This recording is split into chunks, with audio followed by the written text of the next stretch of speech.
Bleav in Big Ten is presented by BetOnline. BetOnline is the world's most trusted betting platform and your number one source for betting on all the madness. Even if your bracket is busted, BetOnline has more ways to stay in the action with a free Sweet 16 bracket and live betting on every remaining tournament game with the largest selection of odds on everything from college basketball to Major League Baseball, the NHL, and MMA. BetOnline continues to be your number one sports betting source. From every Cinderella story to every hat trick, BetOnline has you covered with odds, stats, and more for every game, every play, and every win. Bleav in Big Ten is presented by BetOnline. The game starts here.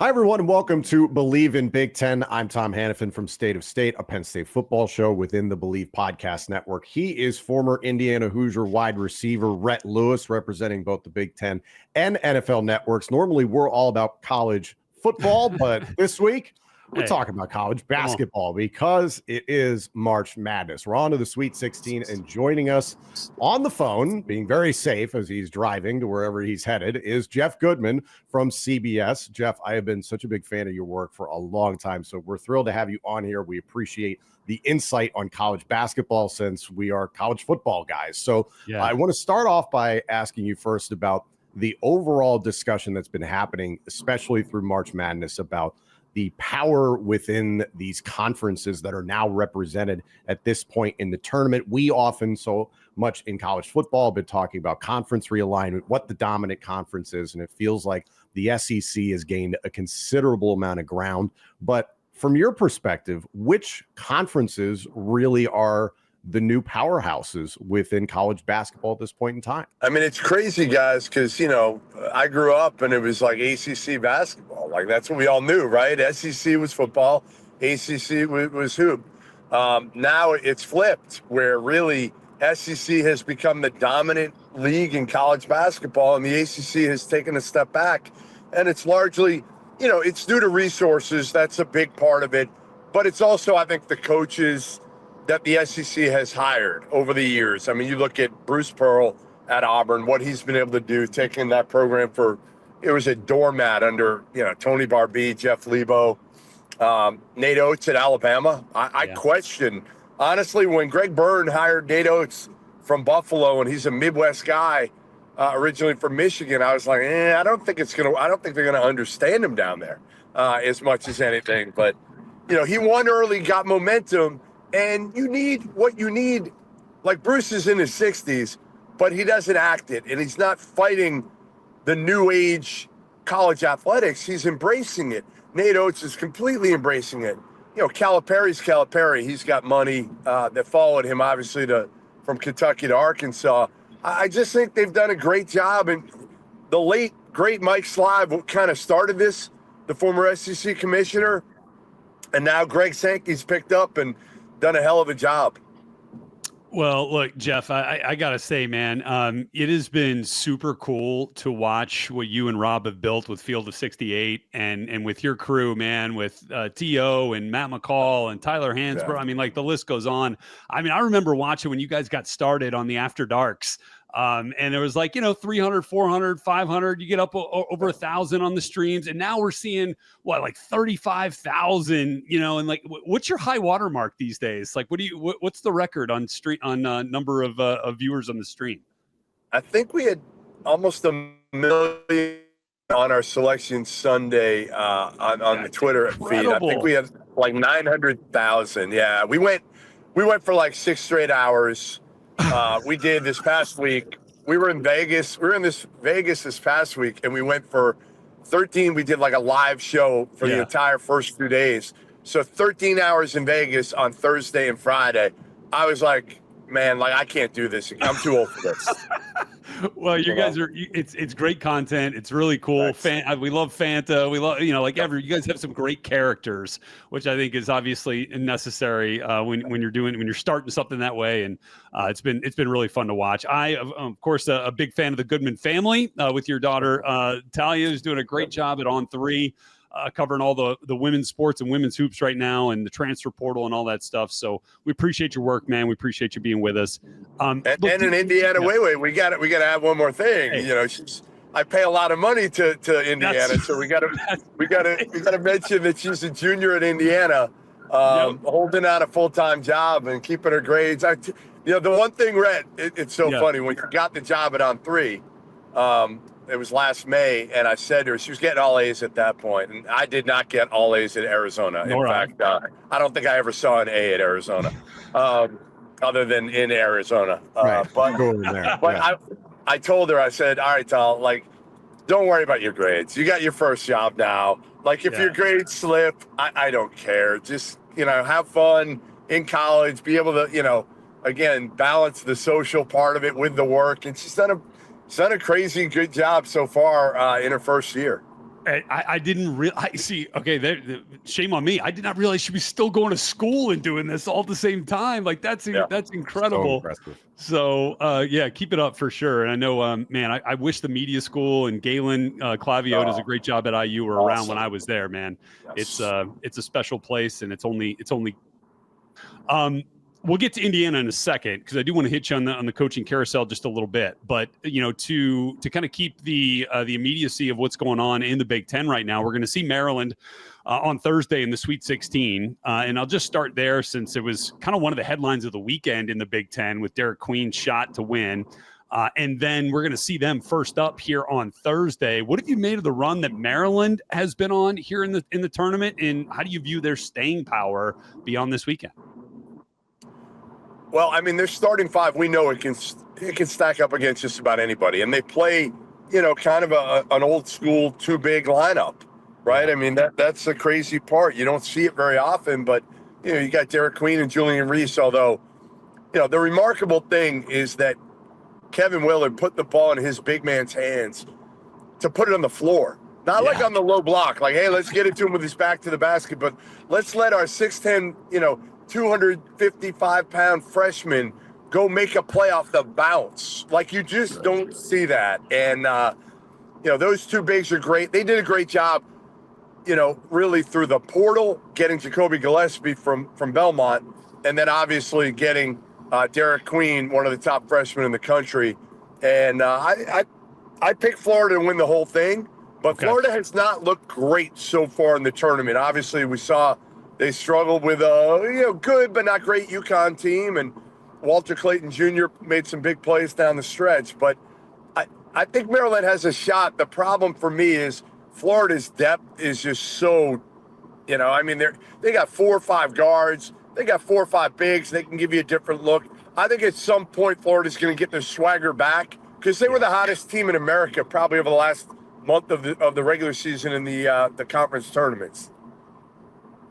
Jeff, elsewhere within the bracket, speaking of Big Ten schools, you've got Michigan versus Auburn. You're talking about the job that Bruce Pearl has done at Auburn, but the job that Dusty May has done at Michigan has been so impressive. His winding road to now being the head coach of the Michigan Wolverines, and there have been a lot of questions surrounding that program. There's now questions that have popped up in the story about Justin Pippen entering the transfer portal has opened up that whole can of worms, the placement of the transfer portal. It's a lot of great storylines going into this one, but the matchup especially, I think, is really interesting, the way that Auburn has played this year under Pearl. What's your feelings about this contest? I mean, it's house money for Michigan, right? You're not supposed to be here. It's year one. You don't really have a great point guard situation, but Trey Donaldson, who transferred from Auburn to Michigan, has made every big shot lately. The fact that they've been able to do it and mask their deficiencies for most of the year and win close games without a point guard is ridiculous. I mean, it really is. Like, Dusty May, there were some people, and I know him, I'm not going to call him out publicly, but in the media, especially, the question whether Dusty May was up for the task at Michigan. That place was a disaster last year under Juwan Howard. He has flipped that thing, and you could do it these days, obviously, with the portal and the fact that kids don't have to sit out anymore, NIL. And he's going to get more NIL this year. So that Michigan brand is strong. I love watching the combination of Danny Wolf and Vlad Golden, another team playing two bigs. I mean, think about that, guys. They're playing two bigs. Auburn is playing two bigs, right? I mean, obviously, we know Jedi Broom and Dylan Cardwell. So, like, basketball was going away from the big man for the last 10 years. And I think it's really starting to come back in the NBA and now in college. Jeff, Michigan State will also see on Friday. Michigan State has had a nice run as well. They're going to take on Chris Beard and Ole Miss as part of where you're headed to Atlanta and State Farm Arena, and excited to see that one to kick off Friday action in the Sweet 16. And I guess to bring one of the hot button topics of this time of college basketball to the forefront and look at it through the lens of Tom Izzo at Michigan State. Well, he had a great answer, right, to the question about the transfer portal. Certainly revved him up, as you might imagine. But, I mean, that might have been like, that was like blasphemy, asking Tom Izzo if he's worried about the transfer portal right now. And he kind of said as much. How do you view, that part of what we're dealing with right now? And then also kind of as it relates to an old school dude and Tom Izzo who's trying to get his team to win a national title. It's awesome because Izzo doesn't give a what. He just doesn't care.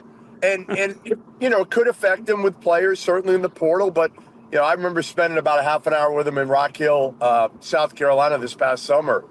And all he did was vent for like 28, 29 minutes of it, He doesn't love the way the landscape is headed and the way it is right now. And he's one of the few that he's got two players on his entire roster that have transferred. They're both pieces. They're both, good players, not great players. I brought in Frankie Fiedler from the Summit League this year. But, he's done it at 70 years old. He's done it the way he kind of wants to do it. And I think most of us felt like, hey, you know what? This is going to pass him by. He's never going to have a chance to compete for another Final Four. I remember saying that 6 months ago, and he's proven me wrong. And a lot of it is, listen, he got a little fortunate with a freshman here, Jason Richardson's son, Jace Richardson, who's emerged quicker than anybody thought. But, man, the guy can it'd be fun to see Tom Izzo get one more crack at this thing because he knows. I mean, the window's closing. Like, he's so young at heart, but he's 70 years old. Like, you generally, not too many guys are doing it beyond 70 years old. Talking about coaching matchups on Friday, the last Big Ten team that we're certainly going to be paying attention to. This one's great. Purdue, a 4 seed against the 1 seed, the Houston Cougars. I mean, this is Painter versus Sampson. There's so many players that you can point towards in terms of the production that they've had on the court. LJ Cryer has been a standout for Houston for a while now, and this feels like a veteran Houston team that has been dominant for a while under Kelvin Sampson, who's had a career renaissance. And I think a lot of people counted out Purdue after the disappointment of last year and Zach Edey going off to the NBA. Oh, what was this team actually going to look like? So credit to Purdue showing a lot of grit. But to me, it feels like Houston has the edge going into this game in Indianapolis. What do you think? First of all, Rhett, think about this. This could have been a matchup of, Kelvin and Matt Painter, Indiana and Purdue. I know. It all comes back to Indiana for there's a part of me that's still, I'll latch on there. I know it didn't work out. It got a little messy in Bloomington for Kelvin, but I'll still latch on to him a little bit. Too many phone calls. Calls. You can't make. You got to cut it down a little bit. But two of the best coaches in America, Kelvin, what he's done to rebuild Houston into a power, and they go from the AAC to the Big 12. And I remember talking to him. I actually called him from Bloomington a year and a half ago and saying, "You're excited to go in the Big 12?" And he's like, "Hell no! Why would I want to go in the Big 12? I'm in the AAC. We're running things. I don't want to go in the Big 12." Well, I mean, you look at it now, they dominated that league this year, absolutely dominated. They're better offensively, guys, than they've been over the last few years overall. They shoot it better. LJ Cryer had a big last game. He had 30 points. The biggest difference has been their point guard, Milos Uzan, who I saw them play in Vegas back in November, and they lost to San Diego State, and Kelvin was like, man, I got to figure this thing out. We are not good right now. And Uzan's been the biggest difference. Just took him some time to figure out Kelvin and his system. And Purdue, you can't discount one of the best coaches and arguably the best point guard in the game, and that's Braden Smith and Matt Painter. But I don't like the matchup for Purdue. I don't like it because, to me, Houston could throw those big, tough, bruising bigs at Trey Kaufman-Renn. And I just think it's one of those matchups that even with Braden, he's going to have a lot of guys coming at him that are big, physical, tough guards. All right, I got a quick one here for you, and then I want to hit you before we let you go on the coaching carousel in the Big Ten. But if you're looking at the 4 teams that are remaining, obviously we talked about Maryland. They'll kick things off on Thursday. Just mentioned Purdue, and then we got Michigan and Michigan State. If we're trying to peg the next Big Ten, the first Big Ten national champion since Michigan State did it back in 2000, who's got the best shot at pulling, kind of the upset here and ending up cutting down the nets?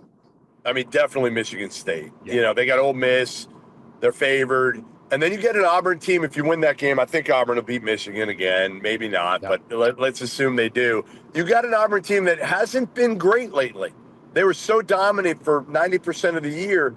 And the last few games after they won the SEC regular season title, they haven't been quite the same. So, Izzo's as good as it gets. They're deep.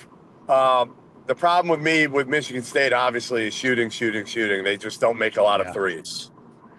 All right. Well, then let's do that. Let's do this. Let's talk a little bit about the teams. A couple of them that didn't make the tournament, that we're talking about coaching changes, and we've had quite a bit of coaching turnover in the Big Ten. I think there's been 38 jobs that have opened up, across the country, and we've got fills in 25 of the 38. But in the Big Ten, it's starting to feel a little bit solidified now. I'll start with the alma mater. The hire of Darian DeVries by Scott Dolson has been, from what I can tell, universally applauded. I'll be honest, didn't know a whole lot about him after this season at West Virginia. Why has that been so positively viewed from the external media landscape as to what IU has done to replace Mike Woodson? Because he can coach. And the big question with Woodson was, can he coach? Yeah. And, Darren DeVries is a worker. He learned from Dana Altman and Greg McDermott, 2 of the best out there. And he did a great job taking them to the tournament 3 times in series. And then what he did last year was actually more make the tournament. Everybody kind of killed the committee for not having the Mountaineers in. But, he was without his son for pretty much 3/4 of the season. They didn't have a roster that should be anywhere near the NCAA tournament, and they probably should have got in. The guy can coach. He's very his personality, Rhett, he's pretty mellow. He's chill, not a self-promoter, any of that. Just wants to kind of coach ball and work. And again, he brought his kid with him already, Tucker DeVries, which will help. But Tucker needs to be like their 3rd best player. If you want to see an Indiana team that can go deep in the tournament, if Tucker DeVries is your 3rd best player, that's a good sign. If he's your best player, not really. Yeah. Well, and look, this is irrational fan stuff for me here, so pardon me for this, but I mean, if you just increase the watchability on just offensive basketball, right? Yep. I mean, it has been unwatchable for a long time at IU. We haven't had a shooter since Luke Jimenez, maybe AJ Guyton, the Dane Fife, Tom Coverdale days. How hard is it to find a flipping shooter? In Indiana. Indiana. What is going on here? And you're trying to play 2 bigs. Tucker is like a step in the right direction, right? With Coach DeVries. Yes. You've already got 1 win, in my opinion, in this book. 100%. And hopefully he comes on a lower NIL deal. Hopefully there's a little bit of a that's right. Yeah. You can get a deal that's below market value for your kid. Well, Jeff, we really appreciate the time. Obviously, this has been, there's been a lot of conversation about how the first round, there wasn't enough madness. And then it's no, just wait for it a second. It's true. But I think we got ourselves a really good Sweet 16.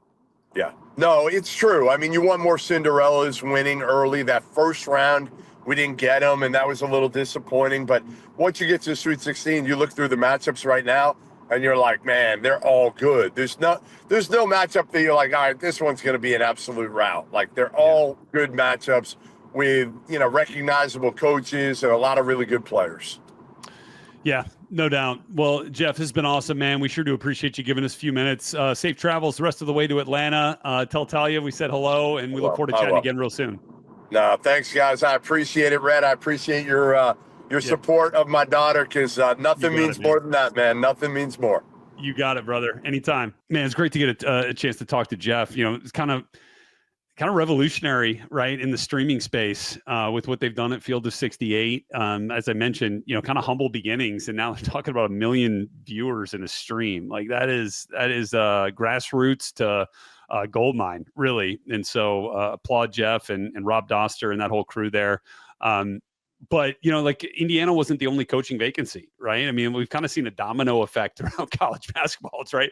One opening here gets filled by another one here, leaves another opening here. And then it's kind of this chain reaction, kind of the way that we saw with college football, like 2 or 3 years ago, right? When Brian Kelly left Notre Dame to go to LSU and Lincoln Riley left OU to go to USC, you're getting these brand names that are leaving for other brand names, which are leaving more openings at big brand schools. And so, like Iowa, Fran McCaffrey was out. And so Ben McCollum jumps in, and now you've got the opening at Drake. And, and Drake, team that won a tournament game this year against an SEC foe in Missouri. By the way, I watched that game at Cosm. Have you ever heard of Cosm? It's this sports bar, like extreme viewing experience. They have one in LA and one in Frisco, Texas. It's like you're up against the court. Yeah. It's like you're there. It's like, and they've got their own cameras that they have put in all these arenas around the country, and they can kind of cut a couple of cameras. And, but man, like it's uncanny, like how you're there. And so I was there watching, and I was like, holy smokes, like the way that this Drake team is beating this Missouri press. I mean, like it felt like it was giving me anxiety, like because we were that close. Shout out Cosm, awesome way to take in tournament games in like now here's the kind of the weird thing though. It's like, it's not weird, but it's unique. It's like you're actually at a game. You have to buy a ticket for that game. Oh, sure. I mean, they're going to get you one way or another, but at the same time, I can sit. I've seen the videos. Like you can sit there. There's service to your chair, to your table, to your party. Yes. Like it's a really nice experience, especially for my buddy E went to the one in Dallas, I believe. Yeah, that's where I was. Yeah. Pretty cool. So it was really neat, and we got to talk to a few of the folks that set that place up, and man, they do a great job. And you get the servers come there, drinks, food, but you do, unless you have a ticket for the next game, you got to get up and go. Now you could stay in the other areas, but you gotta leave the dome, right? Which is kind of like, it's just it really is, and I applaud them for this. It really is like you're at a game. Like you're not just gonna mill around in the stadium after you've watched a game. Like you're going to get out, go and, go to the next bar. And that's what they afford you the opportunity to do. So I would, if you haven't done it yet, next time you're around and, and you get a chance to come out to LA, or I think they're building one in Atlanta now too. Oh, great. Yeah. I'm going to be in Atlanta soon for some TNA shows. So sweet. Okay. Yeah. So I'll be knocking on your door. Yeah, you go do that. It is super cool. The one in LA is out at in Inglewood near SoFi Stadium. The one in Dallas is actually in Frisco, which is kind of near where the Cowboys built the Star facility, which is their practice facility and all that. So it's super cool. But I just wanted to say, like, so that was really neat. And then there's also openings in the Big Ten. There was one in Minnesota as Ben Johnson left. They hired Nico Medved from Colorado State. So Colorado State's got the opening now, but I think these were some really, really good hires in the Big Ten, like really good, as Jeff mentioned, coaches, guys who coach ball. I think a lot of times we get enamored with the recruiters and we get enamored with the guys that can bring guys, and you need that. But man, like good coaching, as we saw with McCollum, at Drake, and beat Missouri, was more athletic than Drake. Found a way to get it done. And so I appreciate those guys who, kind of make their way up through the coaching ranks because they can coach ball. And that's always fun to watch. Yeah. And even a guy like Kevin Willard with Maryland, who's fighting for something with his program. And it's been a very long time since Maryland was competitive within college basketball. I think back to the Gary Williams days within the ACC. It's been a very long time. So to see Maryland be competitive and like, did Derek Queen travel or not? I almost don't care. I wanted to see the moment. I thought it was incredible. It's good for the conference. And then Kevin Willard's whole situation of wanting to do more for his team, needing more enforcement from NIL. And it's unfortunate it's gotten to this point that you have to lobby for it publicly the way that he did it. But now his athletic director left. Yeah. David Evans gone to SMU. I mean, either Kevin Willard played the greatest game of chess ever, or things just kind of played out in the best possible way. But I hope the best for these programs, because there's been a lot of conversation about how the quality of play looks just different because guys are staying longer. So you're getting more experienced players